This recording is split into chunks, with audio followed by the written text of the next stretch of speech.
So a couple things happened today that kind of came together, and we have a podcast about physical media again. Let's chat. I was recording a podcast for The Lair of the White Worm, and it's not one of my favorite movies from 1988, but I picked it up because it was a nice steel book. And I also love the fact that Lionsgate has brought back Vestron Video, which was the name of Lionsgate and its subsidiary companies back in the day. That's Vestron became Lionsgate pretty much.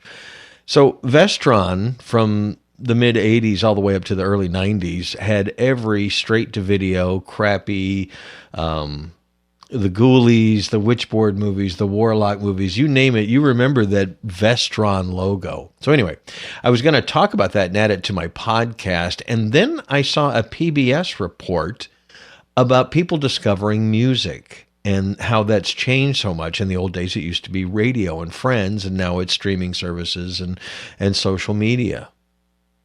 So those two things coming together, let's talk about physical media again and why you should be investing in it if you are interested in choosing what you watch and choosing what you listen to.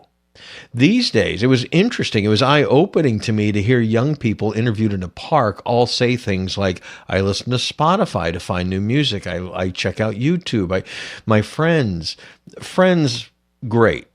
But TikTok, YouTube, and other services like that Spotify are feeding you new music based on algorithms, based on what they think you want. And they're going to feed you 1,000 things like that, but you would never discover other things outside your, chosen genre, if you will. And we all like to think that we're a country fan or a rock fan or a rap fan or whatever, but we do like other music.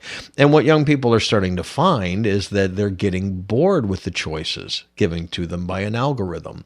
And the same thing with your streaming services on what to watch. I can't tell you the number of people who tell me they've watched everything on Netflix. Really? There's literally thousands of things on Netflix, and they're always adding more things. So sure, they're taking some things off, but you've watched everything you've watched everything that you've wanted to watch. We don't dig like we do when we're younger. I've had many podcasts where I've talked about once we get out of high school and college, most people give up on new music. We have established our tastes, we know what we like, and we buy their new albums when they come out. We don't have the disposable time nor income anymore to investigate new music. And the same thing pretty much about new movies. And movies have fallen off the wayside. We're coming out of a weekend, Memorial Day weekend, where the new Mad Max film is not doing so well. It made decent money if it were released during the normal year, but this is supposed to be a big Memorial Day weekend blockbuster, and it's having to fight with Garfield for viewers. I think part of that is, well, everybody wants to be outside. We had a really long winter here and in other places, and everybody wants to be outside this weekend. All my friends have gone camping. Nobody's at the theater that I know of. I didn't even want to go to the theater because it's so nice outside. So that's part of it. Part of it, too, it's another Mad Max movie that we'll have on streaming real soon. What was one of the Fall Guy was just in theaters? It's already on streaming and about to have a physical release in a very short window of time. That window gets shorter and shorter every month, every year. The movie companies are turning us into streaming consumers. And I still love the theatrical experience, and I have many podcasts, and most of the times I review a movie. I talk about my home cinema and how much I enjoy watching movies at home because I'm recreating that theater experience because I just don't get it that much anymore. I don't go out to do it. You don't go out to do it. Most of us stream things. Well, I don't like streaming because I'm living in kind of a remote place and streaming is unreliable. I have a 50 meg download speed, which is fine for 4K content and Dolby Atmos, but it's compressed and every once in a while it has to buffer. And I got to say, since I switched to Verizon, I have not had any buffering, but I used to. But I saw another story on YouTube earlier today that somebody posted that they're collecting physical media for the next time their internet goes out. So they'll have something to watch and listen to. We got so addicted to streaming TV shows and music because it was something easy. It was the easiest thing to do. Now people are getting into vinyl and CDs again because it's cool. You pull it out the album, you look at it, you clean it, you go through the ritual of putting the needle on it and listening to it and then flipping it over. CDs are now coming back. People are kind of doing the same thing. People want to own things again. We went through this phase of everything being digital, but people are losing things. Streaming services are combining. Prices are going up. It's never going to be steady. But you buy a CD, you buy a vinyl, you buy a 4K, or you buy a Blu-ray, you own it. There it is. You're going to be able to watch it as long as you have a player. Streaming consoles, the gaming consoles play movies now, and, well, PlayStation took a CD player out of theirs, which I thought was strange. But anyway, I think they've put it back in now. So physical media, it reminds me of times. That Vestron video logo at the beginning of the layer of the white worm and the logo on the actual steelbook just took me back to a time when I was just voraciously devouring new movies as they came out. I worked at a video store one summer when I came home from college. A local brother team had 2 locations, and we were just getting into it. You really have no idea what things were like back then unless you were really into it. The first movies that you could actually rent were things like the Batman, the one with Michael Keaton, and Crocodile Dundee.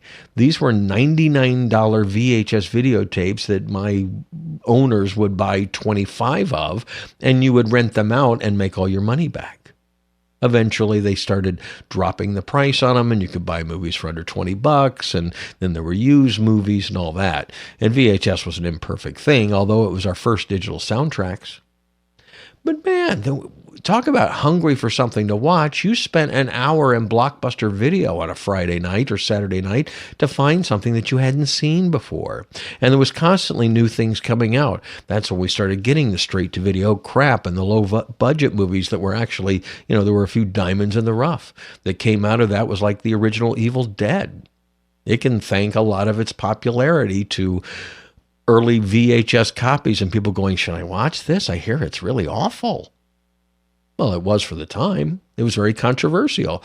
We had the poster up on the wall so people would rent the movie, and people did, and that was one of our biggest rentals.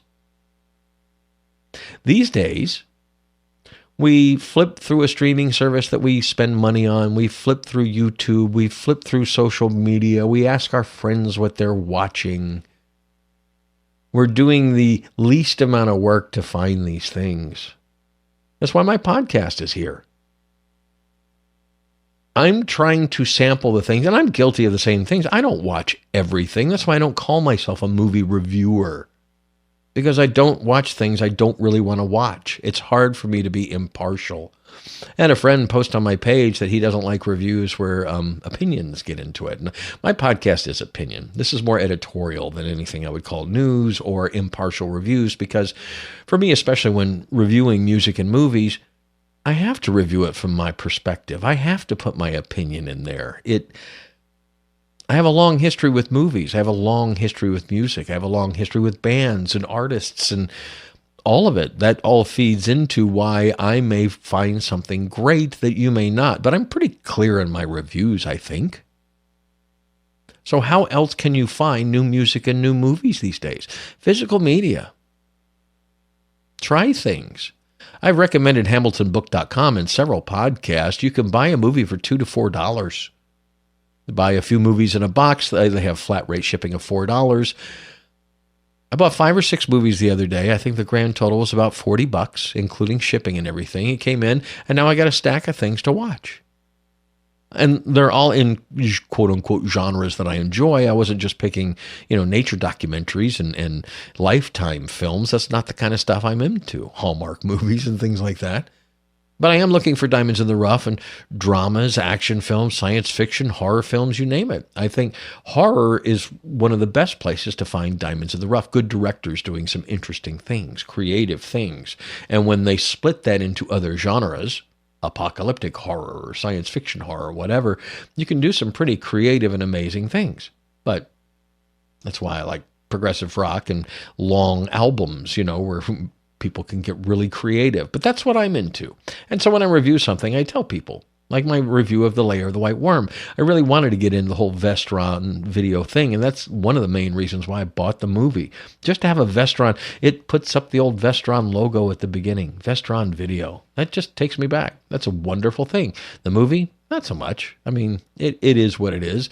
It wanted to be a Rocky horror of the 80s, and it didn't quite make it. Some blasphemous stuff in there was interesting, and it'll go up on the shelf, and it's a really nice steelbook, and I'll pull it out when the time is right, sometime down the road. Friends over on a Saturday night, and we want to watch a Mystery Science Theater type experience. That would be great.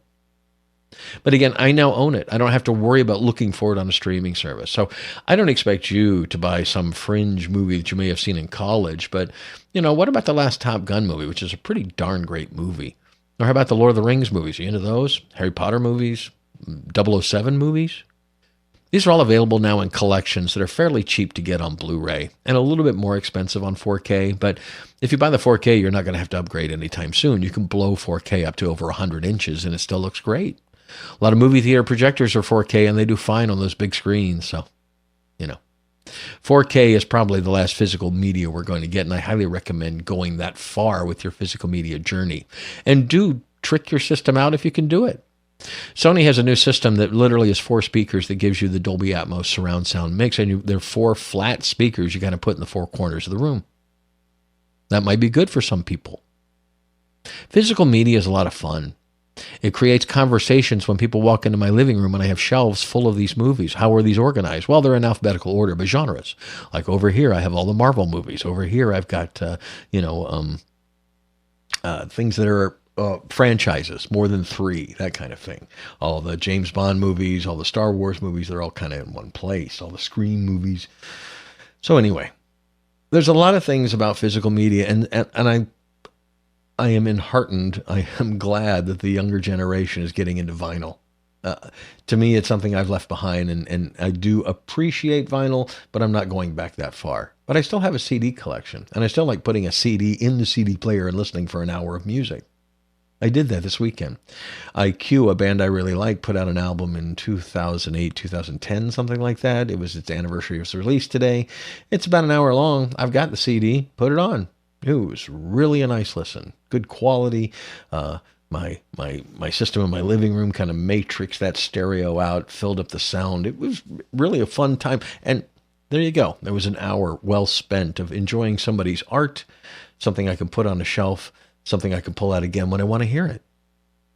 So just go out and buy your favorites. I highly recommend. Go to thrift shops. Go look for some used stuff. That's a great place to find some finds, if you will. Anyway, we all stop looking for music and movies, and we do the easiest thing we can is flip through the streaming services. But streaming services have ulterior motives. They're pushing numbers. They're trying to get you to watch certain things at certain times. They're trying to get you to binge. And I just want to watch the movie or the TV show or listen to the album. I really don't need all that with it. I don't need to know what the #1 stream show this weekend was, because it was probably something that I wouldn't watch or something I would find disappointing. But I watched The Lair of the White Worm. Not one of my favorite movies, but I got a really cool theatrical experience out of watching the movie because there was so much of it I had forgotten. So much of it I didn't remember. Some of it was even shocking in today's, climate. I was a little taken aback by a few scenes. Well, I don't even know if that's on a streaming service. Now I have a digital copy of it too.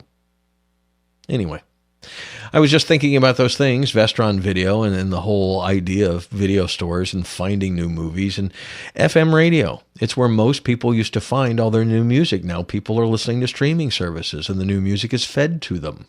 Well, guess what?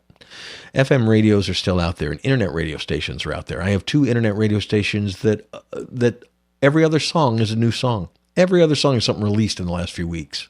Every other song. You want to hear some new rock? We got that at ROCKFILE Radio. And on 3 of my 6 radio stations here, we play current music. We play current pop music, current rock music, and current country music. New music is out there. Do the research if you want. Don't let these algorithms feed you things, because you know what? They don't always know you like you know you. You know when something's right. You know when something feels good. You know when something makes you feel good, sounds good, that kind of thing. Go out there and find it. Don't let other people feed it to you. Don't get me started on the news. I'm Scott. I'm ROCKFILE, making another case for physical media. It's nice to have some stuff on the shelf. I don't have to worry about the internet or what's streaming this week or what was pulled off a service. I can just go watch a James Bond movie because I own every single one of those bad boys. Thank you for listening to a podcast. Have a spectacular day.